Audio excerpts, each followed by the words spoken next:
There is a war that's being waged between good and evil. Faith in God will lead us in one direction. The lack of faith will lead us in another.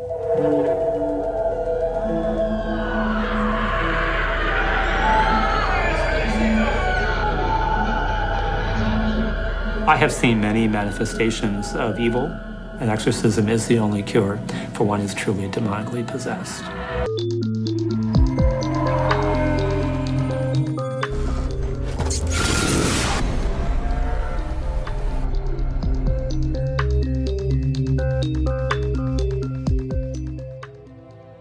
I'm Father Vincent Lampert. I've been a Catholic priest for the past 25 years. I was appointed by my Archbishop to be the exorcist for Indianapolis. It was not a position that I sought, but in 2005, the Archbishop selected me for the role. He told me that he wanted a priest who believed in the reality of evil, but not one who would be so gullible to believe that everybody who came to him was actually up against the forces of evil. When I was appointed, I became one of only 12 officially appointed exorcists in the United States. That number has now grown to around 50. Some people will dabble in the things of the occult, believing that perhaps they're just fun and entertaining, but what they may not fully realize is that they're dabbling with evil, and they could be opening up an entry point for evil into their lives. Take this, all of you, and eat of it, for this is my body, which will be given up for you.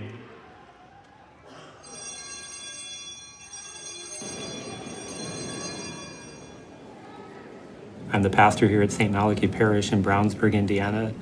The parish has approximately 2,500 families, or just around 9,000 parishioners. There are many people who laugh at the notion of demonic possession or even the reality itself, but the Catholic Church does teach that evil is a reality and it is personified in the person of the devil. So over the years, exorcism has undergone many different transformations. Exorcism goes back even before the time of Christ, but exorcisms became truly efficacious or real with the coming of Christ. The oldest formalized version of the rite of exorcism would date back to 1614. It was revised in 1999. Some of the manifestations I've witnessed over the years seem kind of incredible, incredulous. I think the manifestations that one sees in movies, such as The Exorcist, all that truly is possible. Eyes rolling in the back of the head, foaming at the mouth, growling and snarling like a wild to levitate during the exorcism.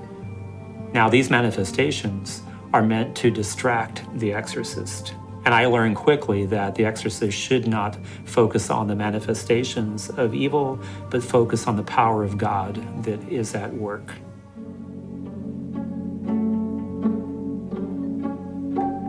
There's an international association of exorcists, which received official Vatican approval just about 2 years ago.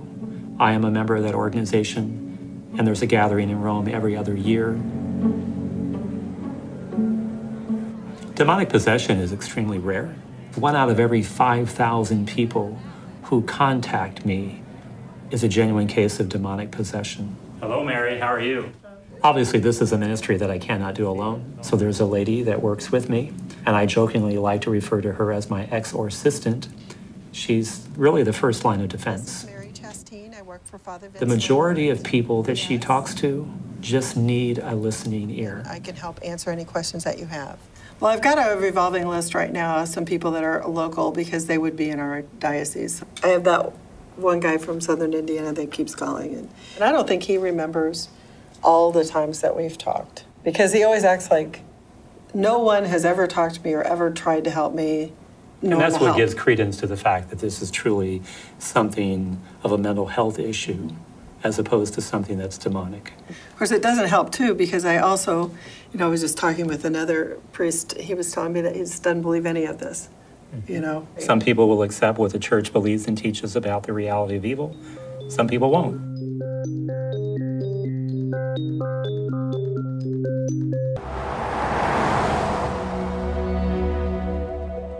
This is where I perform my most intense case of exorcism. It took place 5 years ago here in this convent. The items I use for exorcism. And in addition, in my bag, I also have the holy water that I would use. We came into the space, the spouse who was very strong and confident in his belief. The woman who was afflicted sat down here. You could smell in the air the sense of perspiration, just the anxiety of what was about to take place. No sooner did the drops of water hit the head of the lady than the manifestations began immediately. She exhibited vocal outbursts, speaking in languages that she didn't otherwise know, exhibiting strength beyond the normal capacity of a person, and also an aversion to things of a sacred nature. And all this was going on as I was praying. Sancte Michael Arcangele, defende nos in prelio, contra nequitiam et in sit Kyrie eleison, Christe eleison. And so I commanded the demon Leviathan to depart immediately. And then the demon that had been speaking in this very strong, authoritative voice began to speak like a little baby, and then looked at me and said, "Hail Mary, full of grace." And there was a shriek, and all the manifestations of evil ended, because the presence of evil was now completely gone.